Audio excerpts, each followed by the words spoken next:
refrain from filming of any kind. We are filming this event, and a big thank you to Mrs. Daly, who's here doing so for us. You rock. So, yeah, we can do that. Let's do it.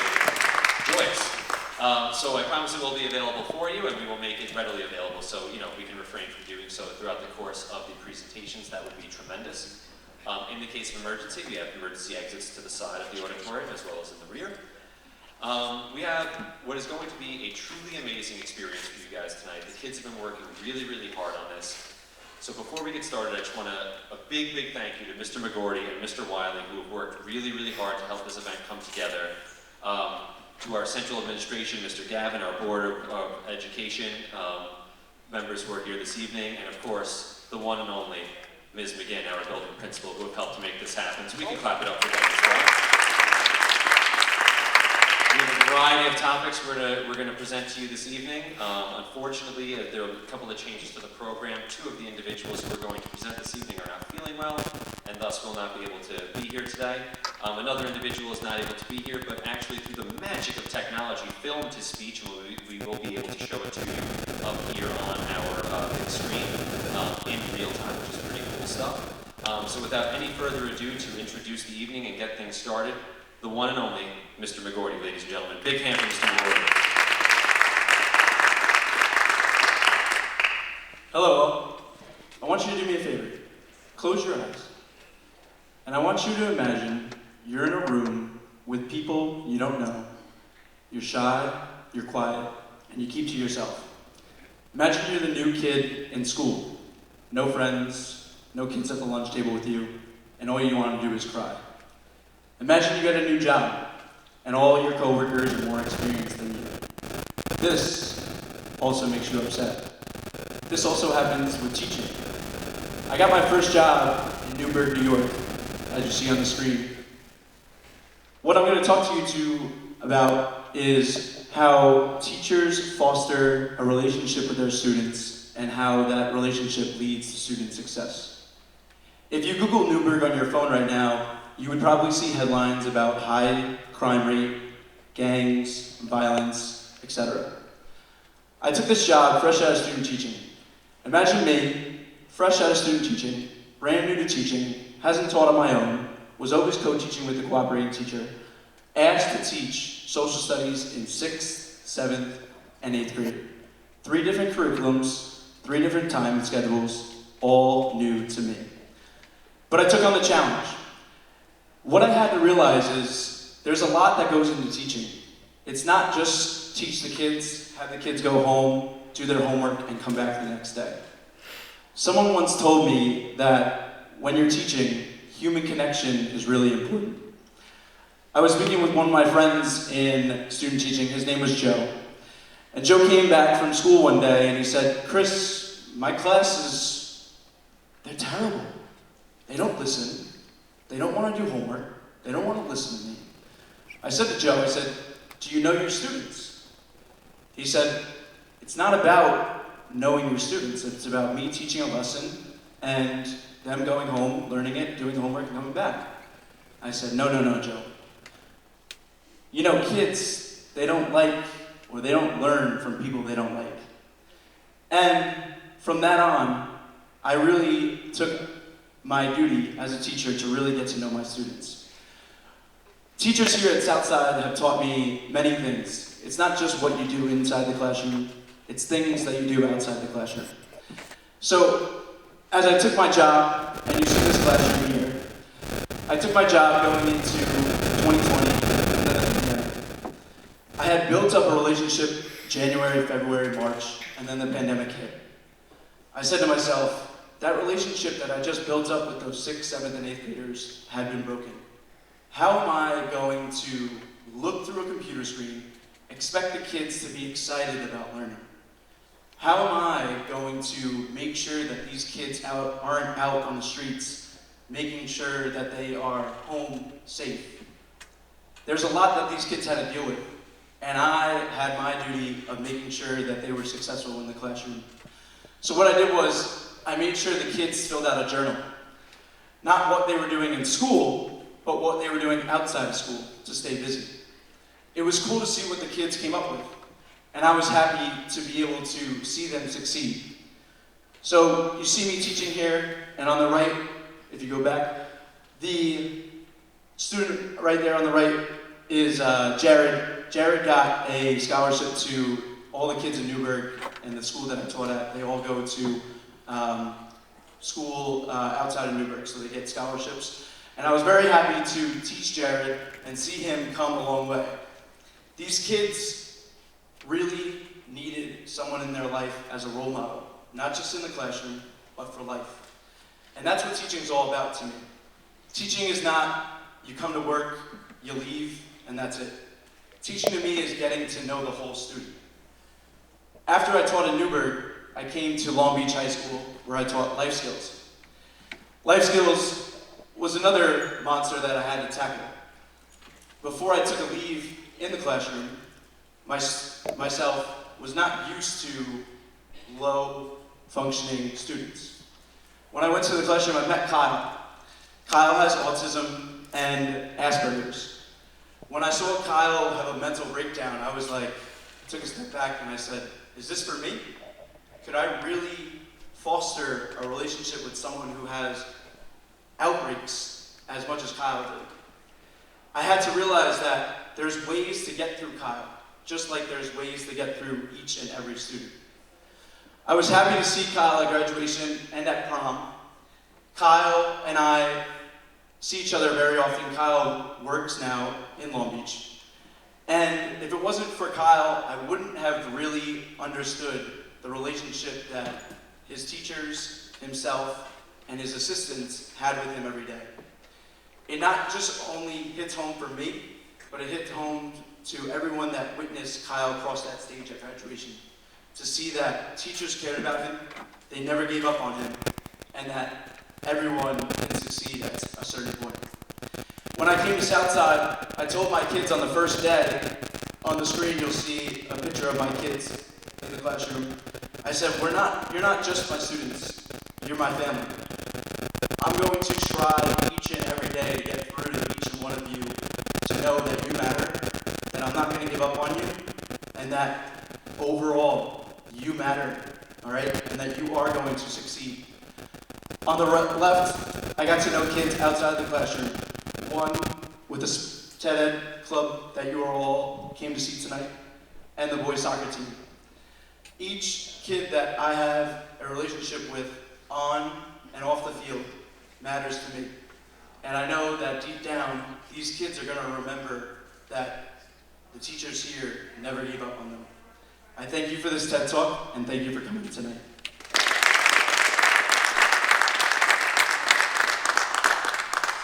I will now bring up someone who couldn't make it tonight due to his brother's graduation from college. But the next one is going to be a 7th grader. Mr. Wiesenberg. He is going to talk about what teachers can learn from professional wrestling. Mr. Wiesenberg. I wish I was still in 7th grade, by the way. That would be awesome. I would still have hair, most likely, and that would be tremendous right now. We're going to bring out, Connor's going to come on next, but I would just like to share a little something with you while I can. So, the Nature Boy Ric Flair, Stone Cold Steve Austin, the Heartbreak Kid Shawn Michaels, Bret the Hitman Hart, Hulk Hogan, the Macho Man Randy Savage. Now, you don't have to be a fan of professional wrestling to recognize some of these names. In professional wrestling, a gimmick refers to a wrestler's ring attire, persona, entrance music, or any other distinguishing factors that are meant to draw the crowd's interest. In professional wrestling, some gimmicks are outlandish and even cartoonish. These are gimmicks that often do not last very long.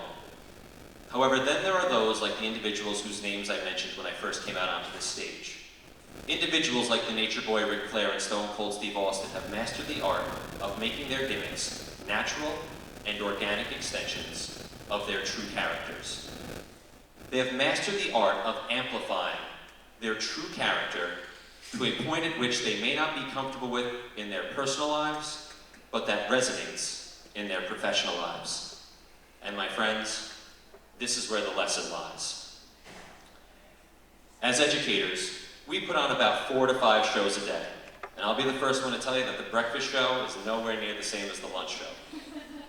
Fourth period is not the same as fifth period, and fifth period is much different than ninth period. Each lesson, each performance is dictated by a myriad of factors, including the students, as in the audience, the time of day, the time of year, and of course, the individuals who are presenting said lesson. You see, teachers have really good days. Teachers also at times have bad days. Sometimes we're happy, sometimes we're sad. Sometimes we're excited, sometimes we're anxious. But the truth that all educators know is that our students deserve the best version of ourselves that we can possibly present. This is a teacher's gimmick. Teachers and wrestlers enter their arena as natural and organic extensions of their true characters. Teachers doing so to present the best possible educational experience that they are able to offer. Now, that is not to say that we're being disingenuous. No, not at all. It is simply to say that we are amplifying our natural character to a point that is ready to perform and deliver every single day. I've been lucky enough to be Mr. W in the Rockville Center School District for about 20 years at this point, and I will be honest with you, it has been the great pleasure of my life. Mr. W has the kind of confidence and swagger that John Wiesenberg strives for every day. Mr. W is not bogged down by a nagging cold or a lack of sleep or the tremendous anticipation to know how his own children's day was going. No, Mr. W is energetic, and he is motivated, and he's ready to deliver every single day. And honestly, that is a trait I share with every one of the amazing individuals who call 67 Hillside Avenue their home. You see, much like professional wrestlers find their home away from home in the ring, we as educators find our home away from home in our classrooms. It is where we endeavor every day to perform one of the most important tasks in society, and that is to help our children, our students, learn how to act, how to react, and how to interact with one another. In the film Gladiator, the title character, Maximus Decimus Meridius, is given the following advice from Antonius Proximo as he is about to enter the Colosseum, his ring, his classroom, if you will. Maximus is told simply to win the crowd. A simple statement that is not simple to achieve. This is what we as educators can learn, as well as professional wrestlers. Win the crowd. Show your audience something that they've never seen before, and you will be able to make magic happen. Our teachers enter their arena, their coliseum, their ring every day and transform at the sound of a bell. Wait a second, the sound of a bell? I'm just saying, it's all there, people. Into a version of themselves that is ready to educate, that is ready to entertain, and that is ready to empathize. We as teachers present natural and organic extensions of our character so that we are able to do every day what we have been educated, what we have been trained, and what we have been born to do, to teach. Again, a simple statement that is not simply achieved. I thank you greatly for your time this evening, and next up, as Mr. McGordy said, we'd like to present Mr. Connor Cusack.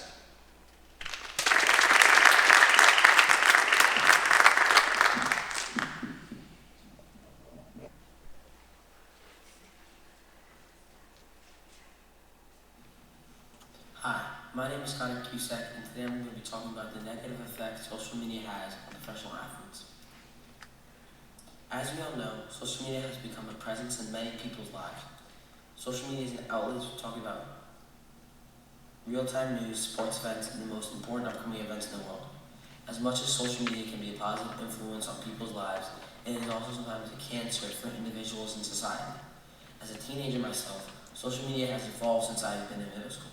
The way I use social media is to communicate with friends, watch and learn about sports, watch movies, shows, and other ways that I can do many interests that I have. I always get notified about everything in my favorite sports because of apps and news outlets, whether it be Bleacher Report, ESPN, Instagram, etc. It is truly a good thing, but there's another side that we never really shed light on. Since the dawn of sports has been the center of entertainment for people and media. From papers, social media, the forms of media have evolved with headlines, flashy plays, and scores from all sports. Players are always asked several questions, whether it be a bad question or not. Sometimes we never think how these players feel. They could be going through a rough time in life, or are just playing bad. The media just always makes assumptions no matter what the occasion is. Sometimes the media either takes it too far, or the story becomes huge. These are some of the more notable effects the media has had on professional athletes. In November of 2021, Aaron Rodgers was the story of the NFL after he lied about the COVID vaccination. For that NFL season, players were required to get the COVID vaccine because of the global pandemic. Rodgers had told the league he had gotten it, but it was revealed that he didn't get it when he had lied. The media had ridiculed the Packers quarterback. His reputation as an NFL great didn't matter to the reporters and sports influencers. The Green Bay Packers paid a $300,000 fine from the NFL. For months, Rodgers couldn't speak about the issue, as he is now hated amongst NFL. But on the Joe Rogan Experience podcast, he had revealed that he was allergic to an ingredient in the vaccine called polyethylene glycol, otherwise known as PEG. This is an example of the media stepping in the way of the truth. Even though Rodgers put this to the side, winning MVP that season, his so-called problem is still talked about today. Rodgers is now living his best life though, on the best team in football, the New York Jets. Now on to another story. Kyrie Irving is a prime example of being destroyed by the media. In late 2021 and since 2022, Kyrie Irving didn't get the vaccine and was very controversial in the NBA world. In the aftermath of this, Kyrie was torn apart. He had missed many games due to injury and had demanded trades from the team. But when he had shed light upon this, it wasn't so good. He had said that his mental health was off. TV shows, articles, and many more went ballistic. Kyrie was clearly affected by this. He was crying after talking about his mental health. It had clearly been a shaky year for him, and this made it worse. Draymond Green spoke more about this in the interview. He stated, when Kyrie Irving says his mental health is off, everyone goes crazy about that too. Do not think that it affects someone mentally as much as we put into this game to be great, to be in shape, to produce for fans every night, and most importantly, to help your team win. Do not think that affects someone mentally. He called out the media and most organizations about the treatment of players in the sport. As a player himself, he stood up for Kyrie and other publicly shamed players. Basketball players and every sports player put their heart and soul into the game to be outright slammed by the media no matter what. They're humans just like us and go through normal stuff just like us. Kyrie has had a rough past years, switching from the Celtics to the Nets and after a aggressive trade on the struggling Dallas Mavericks. He has also lost his multi-million-dollar deal with Nike for his shoes because of the controversy. He is putting up good numbers though in Dallas. Things can only get better from here for Kyrie Irving. Now that we've talked about some stories from the last couple of years, I think it's good that we look back and think about the wrongs that have happened. The media can look at the outcomes of these issues and think, what can we do better? In every sport there are going to be controversies and rumors, but some can easily be eliminated if the media owns up to the truth. In my opinion, I would rather read a story about one of my favorite players that is true than read a fake story hoping for their downfall. Even if it is a bad look for these athletes, the media has no right to step in and criticize them even more. Like I said, they're normal human beings just like us. They have emotions and problems just like us. In conclusion, the media has undoubtedly had a positive effect on sports, but at the same time, the negative effects should not be disregarded. Thank you for your time and undivided attention.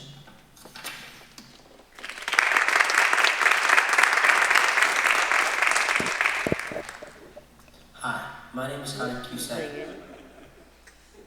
All right, ladies and gentlemen. Our next TED Talk is going to be from 8th grader Noah Porter, who will be talking to you about the cultural side of soccer.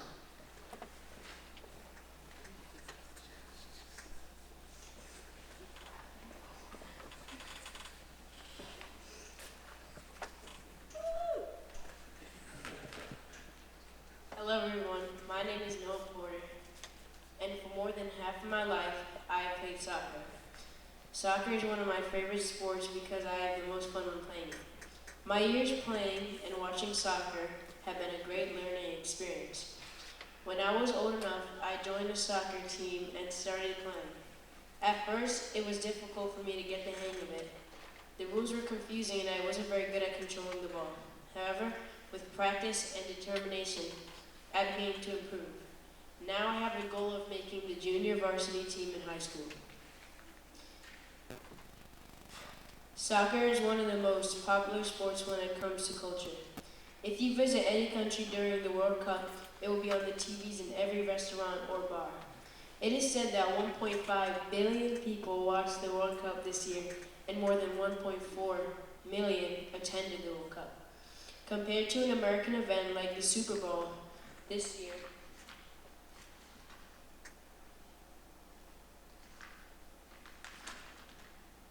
the attendance was just under 68,000 people.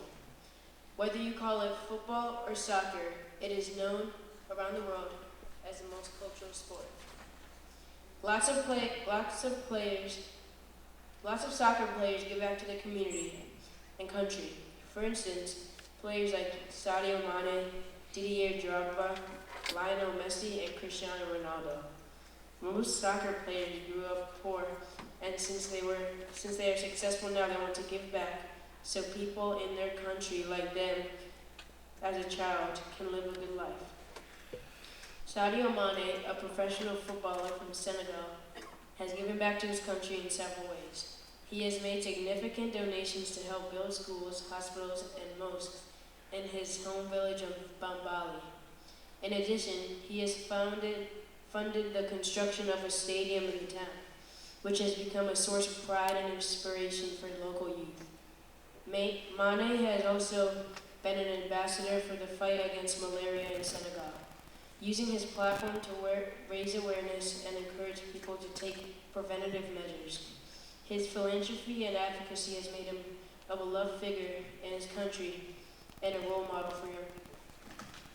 Didier Drogba, the Ivorian football legend, has given back to his country in many ways. He has used his influence and wealth to support peacekeeping efforts in his country during times of political unrest.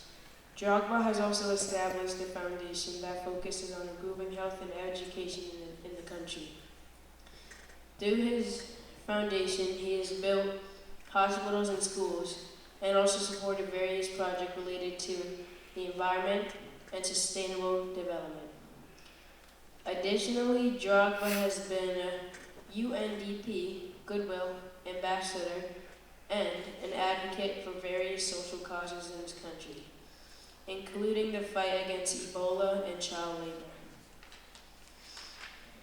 One of the greatest footballers of all time, Lionel Messi, has given back to his country in several ways.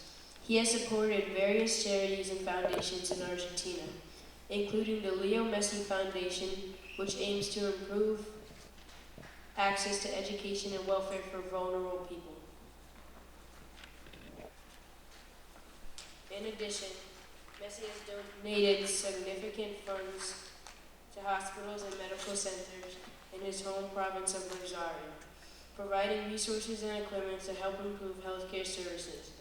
Messi has also been an advocate for social justice issues in Argentina, speaking out against corruption and inequality. His philanthropy and advocacy have made him a respected and admired figure in his country, beyond his success on the football field. Cristiano Ronaldo, a Portuguese football player, has given back to his country in various ways. He has supported numerous charitable causes and made donations to fund medical treatment for children with cancer, as well as to support research in neurological diseases. Ronaldo has also established his own charity, the Cristiano Ronaldo Foundation, which aims to improve the lives of disadvantaged children and young people around the world through education and sport. In addition, he has been an ambassador for various charitable organizations and campaigns, using his fame and influence to raise awareness and funds for important causes. Thank you.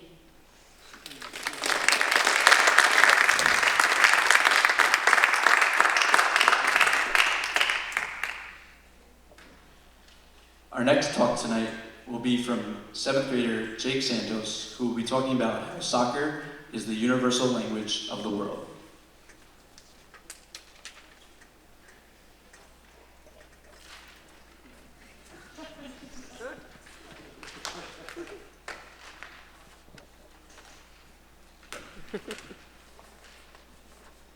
¿Cómo está?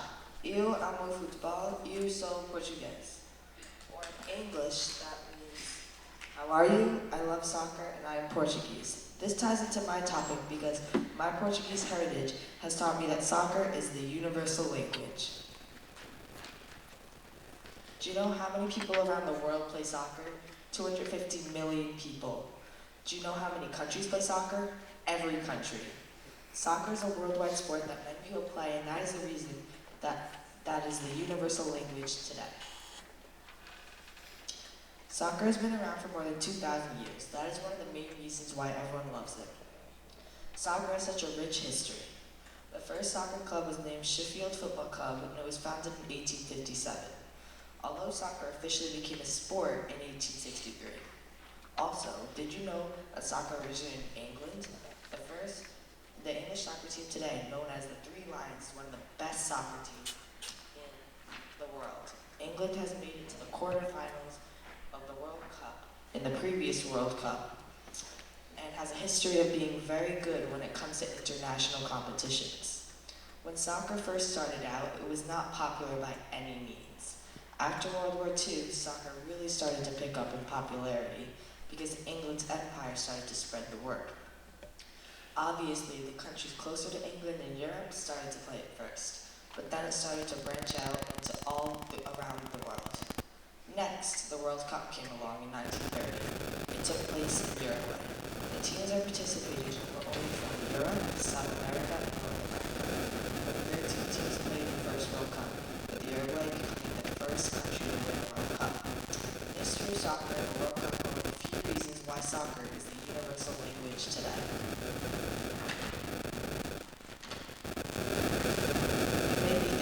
How can soccer be the universal language? No one can speak it. That is true, but there are various other ways to communicate without using your words. For instance, sign language is a language that blind or deaf people use that doesn't involve speaking. Soccer is no different. Plus, unlike sign language, soccer is known by almost every person in the world and is played by every single country. The popularity of soccer bypasses any other sport in the world, which is shown by this pie chart.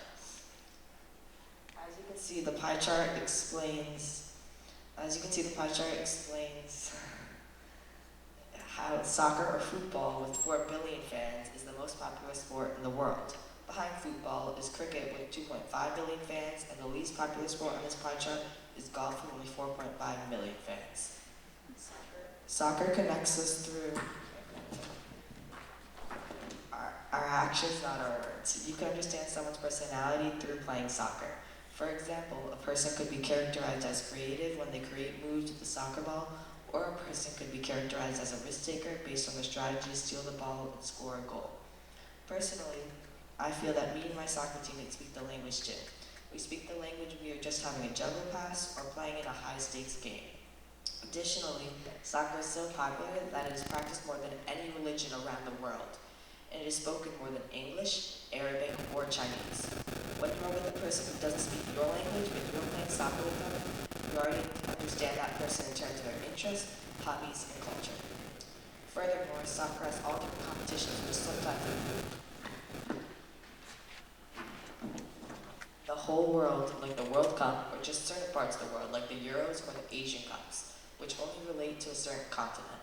Most sports don't have international competitions like soccer does, where the whole world is involved. Even though there are some exceptions, like the World Baseball Classic, it does not correspond to as many fans as the World Cup does. I have a story that I once encountered where I found that soccer truly is the universal language. Once, when I traveled to Paris, France with my family friends, we decided to watch a soccer game. The game included PSG versus Lille. The game was an up and down exciting game. Throughout the emotional roller coaster, soccer brought together my family friend and another PSG fan right next to him. They were high-fiving, acting like they have been friends forever. At the end of the game, they even hugged. Now, from all these examples, I hope you can understand that soccer is the universal language of the world. Even though no one can speak soccer, and that is a sport, soccer still holds the characteristic of a language. People can understand each other inside and out while playing the sport. After this speech, I hope you learn to love soccer and treasure the world language of soccer as much as I can. Long live soccer, or in Portuguese, viva o futebol.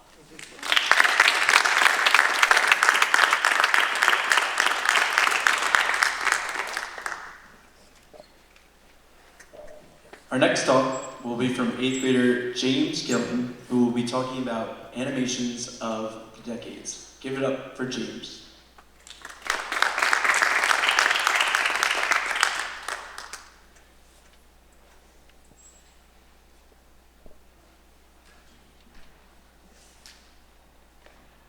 I just want to preface this by stating that some of the slides got cut off and were not put on here, so if the reason it stops during the presentation, that's why.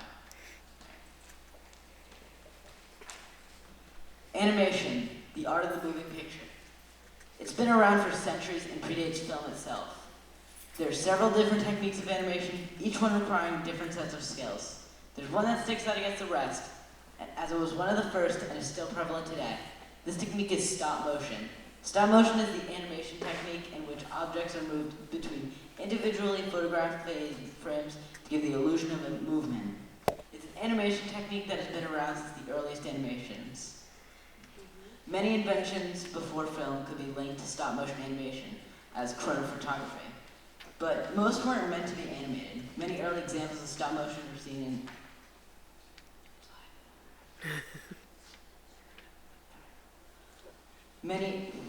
Many early examples of stop motions were seen in early film, and although many claim to have invented stop motion animation, there's no real way to trace the beginning of stop motion.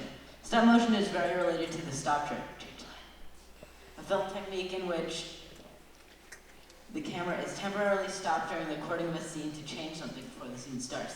This sudden change will be sudden without logical reason, or with a fake reason suggesting the scene. The earliest examples of this stop trick trace back to the 1890s, with the earliest known example being the 1895 film, The Execution of Mary Stuart.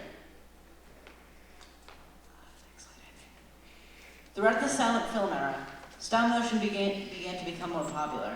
However, 80 to 90% of all stop motion films, all silent films, are reported to be lost.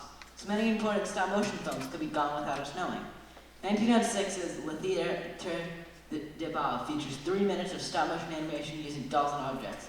It is regarded as the earliest known film to use actual stop motion animation. J. Stuart Blackton's The Haunted Hotel featured both live action and stop motion animation. It was one of the first stop motion films to be received on a large scale. When the French production company Gaumont bought a copy of the film distributed in France, many of their filmmakers were inspired to figure out how it was made. This is when Emile Cole figured out the mystery, would change animation forever. Cole created his first film, Japan de Fantasy, using his own unique technique on stop motion. The next year, Cole released Phantasmagorie, which was regarded as the first cartoon ever. Stop motion began to spread even further in the 1910s and 20s, with different animators taking different approaches. Ladislas Starfish animated dead insects to tell stories. Alexander Shea used puppets made out of paper mache, and special effects wizards Will O'Brien, next slide, used dinosaur models to create comedic films throughout the 1910s. In 1918, O'Brien was hired by producer Herbert M. Dolly to collaborate with him on the film The Ghost of Slumber Mountain. Dolly ended up not crediting O'Brien and played the technique as his own and applied for patents. However, this did not stop O'Brien from creating iconic films such as The Lost World and King Kong, the latter of which is regarded as a milestone, not just stop motion animation and cinema in general. Are there any more slides? That's where it cuts off. As the silent film era came to a close, stop motion animation began to grow. As mentioned earlier, King Kong set a milestone in film at this time. George Pell created his own unique technique of creating stop motion animation by replacing wooden dolls with similar dolls, displaying changed poses and expressions in his Puppet Toons films. This method of replacement would be an early example of a technique used to this day. In 1955, Art Clokey made the short film Dumbasia, which turned into the iconic Dumby TV show where he got his fame from. Clokey also created the Christian series Davy and Goliath, which is produced by the United Lutheran Church of America. In the 1960s and 1970s, Rankin Bass Productions released several holiday movies, the most famous being Rudolph the Red-Nosed Reindeer, which to this day has been aired annually several times per year. In 1972, UK animators Peter Lord and David Sparkston created Aardman Animations, which at the time only produced short films and commercials. Their character Morph, who first appeared as a sidekick on a BBC TV children's show, had a short-lived TV show. You might not know this, but franchises like Star Wars, Indiana Jones, and RoboCop all use stop-motion animation. These movies all use a technique called Go Motion. Go Motion is a technique where motion blur is used in each frame of motion. Go Motion was pioneered by Phil Tippett and George Lucas's visual effects company, Industrial Light and Magic. The AT-T Walkers in The Empire Strikes Back and the Ghost in Raiders of the Lost Ark are the most famous examples of this technique. Sadly, with the release of Jurassic Park, Go Motion became mostly obsolete due to CGI animation. Stop motion animation became a very popular staple of advertising. Will Vinton was very popular for his commercial work using stop motion animation. He created iconic characters such as the California Raisins, the Noi, the red, yellow, green, orange, and blue M&M characters. Vinton also trademarked the term claymation, which has become synonymous with all types of clay animation. Claymation was a style used by the earlier mentioned Aardman Animations, who rose to fame with their stop-motion mockumentary, Creature Comforts, in 1989. Creature Comforts used conversations of real people and animated animals over them. The short film developed into a television series and was Aardman's first big success. Also in 1989, the famous duo Wallace and Gromit were created by Aardman in their debut short film, A Grand Day Out. Aardman would go on to create several films with these characters, including the Oscar-winning film, Wallace and Gromit, The Curse of the Were-Rabbit. Aardman would create many other popular films and series, including Chicken Run, Shaun the Sheep, Flushed Away, many more. In 1993, Disney animator Henry Selick released The Nightmare Before Christmas, produced by famous director Tim Burton. The movie, which at first was thought to be too dark and scary, proved to be a large success, grossing $91.5 million in the box office. Burton would later direct two stop-motion films, Corpse Bride and Frankenweenie, both known for their distinct Gothic style. Selick went on to direct another movie for Disney, James and the Giant Peach, before leaving the company. In 2009, Selick directed the debut feature film for Laika Entertainment, Coraline, which was a major success, and Laika went on to create many more successful films, such as Paranorman and Kubla and the Two Strings. In 2004, Selick was hired to animate the sea creatures in famous director Wes Anderson's The Life Aquatic with Steve Zissou. Anderson went on to direct two animated films using stop motion, Fantastic Mr. Fox and Isle of Dogs. Both of these films were major successes and are labeled some of the best animated films of our time. After 13 years of not directing any films, Henry Selick directed Wendell and Wild in 2022 as a collaboration with horror director Jordan Peele. 2022. Despite the animation industry being dominated by the more efficient CGI animation, stop motion still continues to thrive and grow. In 2022, Guillermo del Toro released the award-winning Pinocchio. Despite there being around 100 animated films worldwide, with only 5 being stop motion, Pinocchio won 35 awards, including a BAFTA award, a Golden Globe, and an Oscar. Guillermo del Toro used his platform to spread the message that animation is more than just a genre for kids, and is instead a medium and an art form. The Museum of Modern Art held an exhibit showcasing the development and the production of the film. I hope that you learned something today from this recap, although there are some things I didn't cover, such as the use of stop motion in adult animation and music videos. This recap highlighted over most of the important topics throughout animation history. I hope that I inspired you to maybe even learn some more about stop motion and do your own research. I'm Jimmy Gillen. Thank you for coming to my TED Talk. Also, sorry about the slides coming on.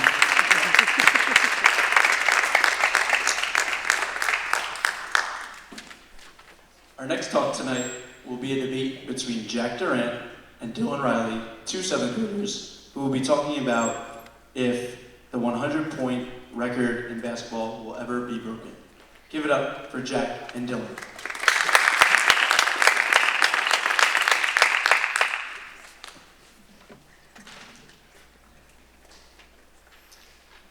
Although most NBA fans are focused on who they think will win the 2023 NBA championship, former basketball historians are focused on a bigger, more eternal question.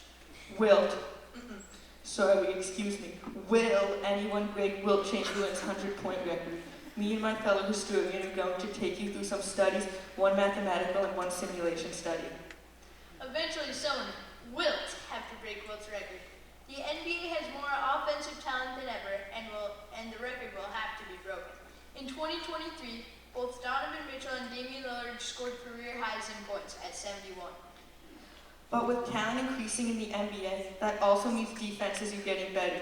This season, defenses forced NBA offensive scorers Trae Young, Klay Thompson, Damian Lillard, James Harden, Julius Randle, Steph Curry, Devin Booker, and John Morant to shoot below 50 from the field. Yes, that may be true, but as most people will realize, nowadays, NBA players are taking almost as many threes as all other two-point shots combined, which is probably the reason why field goal percentages are decreasing. Over the past 40 years, the amount of three-pointer shot per game has increased by 867%. Not only that, but the chance of making a three has gone up from 2% in 1980 to 30% today. When someone breaks Wilt's record, all but a good amount of their points are from threes. The three-point line doesn't make a difference. Wilt achieved his record without it, and in the 44 years since it came into existence, no one has broken the record. Now let's talk simulations. Me and historian Dylan Riley performed a simulation of 3 years. In this simulation, Donovan Mitchell had multiple 50-plus point games, while Devin Booker, Jimmy Butler, and many others had multiple 40-plus point games. Donovan Mitchell came close a few times, including tying Kobe at 81 points. Although in this simulation nobody breaks the record, it shows players steadily increasing in points. Even though we have provided many stats and facts, there is no telling whether or not anyone will break Wilt's record. So, based on our research, you decide. Will anyone break the record? Or will it remain unbreakable? Thank you for your time.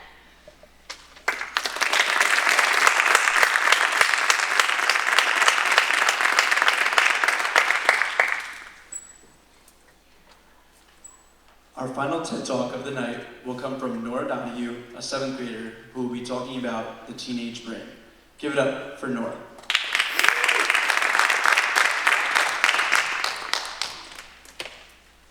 Hi, I'm Nora Donahue, and I have a scenario for you. You have a teenager who desperately wants a phone. Do you get one for them? Have conditions? Refuse? The teenage years are a rust patch in life. People know them. But do we really know if the phone will help or hurt this process of becoming an adult? So that leads into my first topic, phones and social media. The first mobile phone with the capabilities of both a computer and a cellular device was released by Apple in 2007.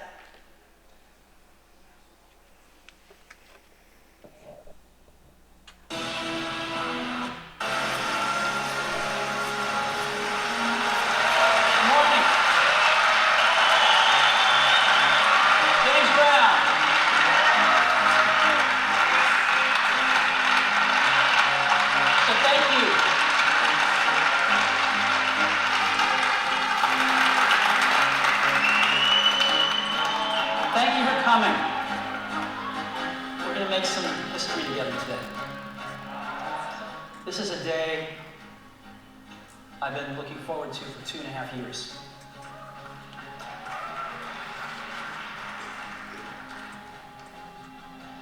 Every once in a while, a revolutionary product comes along that changes everything. And Apple has been, well, first of all, one's very fortunate if you get to work on just one of these in your career. Apple's been very fortunate. It's been able to introduce a few of these into the world. In 1984, we introduced the Macintosh. It didn't just change Apple, it changed the whole computer industry.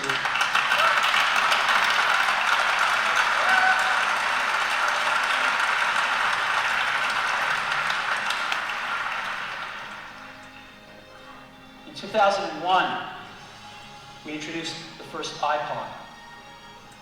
And it didn't just change the way we all listen to music. It changed the entire music industry. Well, today, we're introducing 3 revolutionary products of this class. The first one is a widescreen iPod with touch controls.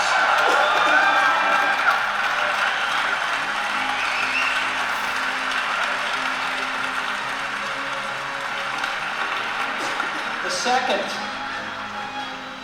is a revolutionary multiphone.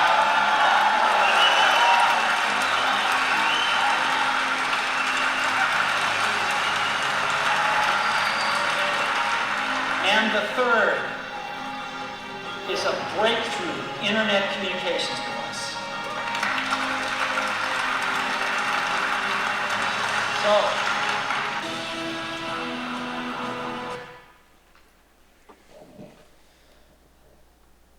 This introduced a whole new world of technology into the 21st century. There had been so many years of evolution to get to that point. It brought the idea of a microcomputer at our fingertips. But some thought this was too much power. Social media was already a developing problem, and lots of people believed that this would just make it worse. Fast forward to now, this issue is bigger than ever among kids and teens. Some spend up to 9 hours a day on the internet. Imagine what you could do with 9 hours. And applications like TikTok and Instagram and Snapchat hook kids in, and they don't want to leave their phone. A developing teenage brain does not need the stress of trying to make a perfect TikTok or a cute Be Real. It is also already going through so much change, and it can be scary. That's why most people feel like they like the feeling of being valid, because their brain and body are so awkward. Now on to the actual teenager. With the stress of puberty, school, friends, crushes, and everything in between, middle school sucks for most. Like just when you think everything is going your way, you aced your test and your friends are great, your little brother storms into your room and breaks your mirror, or you're embarrassed in front of your crush. The interactions between teens and social media can get very scary, especially just the cold hard facts. The rates of self-harm, child suicide are at their all-time high. Depression in young children has increased 50% in girls and 21% in boys. Also, 59% of teenagers have actually faced cyberbullying in the US. This is a reality, not a fantasy.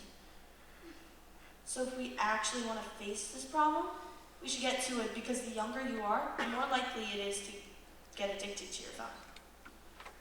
According to Child Mind Institute, the best age to give your kid a phone is after 8th grade, 14 or 15. But most get phones around 3 years earlier, at 12 to 13. Do we really want our next generation to grow up in a world where you depend on your phone for everything? And then there's teenage brains. So you know how teenagers do all those dumb things? Like drinking beer and jumping down the stairs. Well, it's linked to your brain's learning experience and how it processes information about the world around us. It uses our 5 senses to interpret situations like parties and first loves. Lots of teenagers also do not get enough sleep. You're supposed to get around 8 to 10 hours. Lots of people don't do that. This is why we need to go to bed early, but we don't. The teenage brain has so many changes going on, as well as controlling bodily changes during puberty. Though adults think we are crazy, most of the time we are just trying to release endorphins and dopamine to make us feel better. Also, adults were teens, and so they should understand. A lot of them were as unruly as teenagers today. But is it really helping or hurting? I mean, if we had no tech, would we still be stuck in time? What if you moved across the country and you had no way to communicate with friends other than writing letters? It would be torture, and you would probably not be able to bear the weight of non-instant communication. Well, we'll find out eventually, as tech improves, will it be for the better or the worse? Thank you.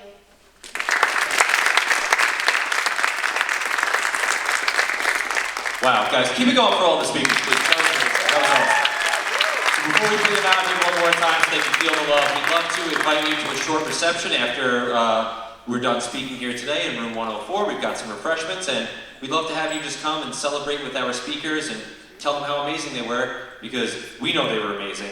In their hearts, they know they were amazing, but it doesn't hurt to tell them. So one more time, let's bring everyone out on stage. Let them feel the love, ladies and gentlemen.